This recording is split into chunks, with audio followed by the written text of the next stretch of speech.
Hey guys, Ken here with Hobby Harvest. Today I want to talk to you about mock scrapes because if you aren't using these things yet, you need to start this year.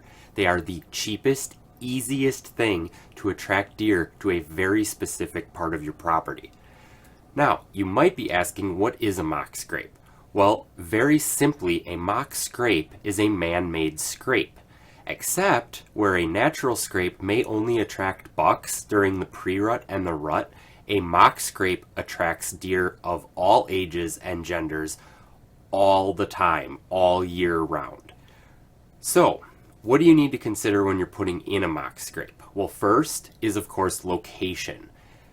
Mock scrapes are such a good attraction and distraction for deer that you want to put them near your stand locations where you'll be able to have a shot on them. That being said, I would highly recommend putting a mock scrape at every single one of your stand locations because of this effect it has on the deer. Now, once you decide where in range from your stand you want to put it, you need to find a level bit of ground. These do not work if you put them on a hill. It also needs to be relatively cleared out, as if the deer were to put its head on the middle of the scrape and were to spin all the way around. It needs to have room to do that. So you need to make sure the area is cleared out around it. Now, you need to find a stick about 6 feet long and about 1.5 to 2 inches in diameter.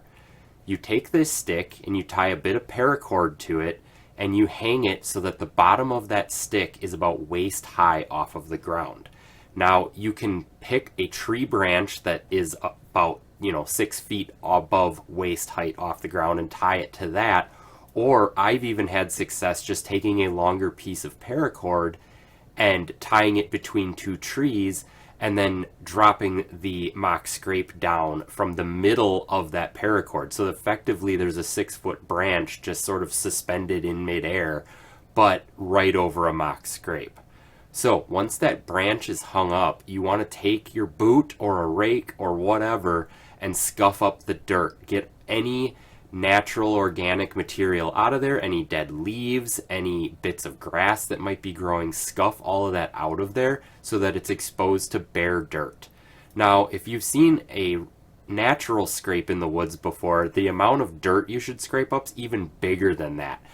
I mean, you could probably do almost a 2-foot diameter, 3-foot diameter area. The deer can smell that exposed earth, and that's what initially attracts them to the mock scrape. Now, I've had the success of making a mock scrape, and less than 12 hours later, a doe and her fawn came and used it. That stick had to have still smelled like bar and chain oil from the chainsaw I used to cut it down. We used no precautions whatsoever with hiding our own scent when handling the branch or being in the area in general, and still 12 hours later I had natural deer scent on that mock scrape.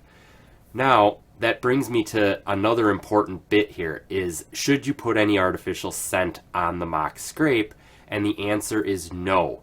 Deer will start to use it right away, and there is no scent you're going to buy at a store that's better than real deer scent on that mock scrape. Now, the last thing I want to talk about is how a mock scrape fits in the overall usage of your land. Now, I just did a video a week ago on how to use travel corridors and edge to make deer move where you want them to move. I'll link it at the end of this video.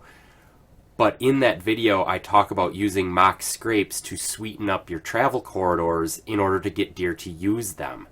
Now, I would not put a mock scrape out in the middle of another attraction like a food plot. I would put it somewhere that you're trying to get deer to connect. So, for example, one of my most successful mock scrapes is on a travel corridor between two food plots. It's also within range of my stand. So that stand is set up as a rifle stand and actually has both food plots and the travel corridor, including the mock scrape, in range from it.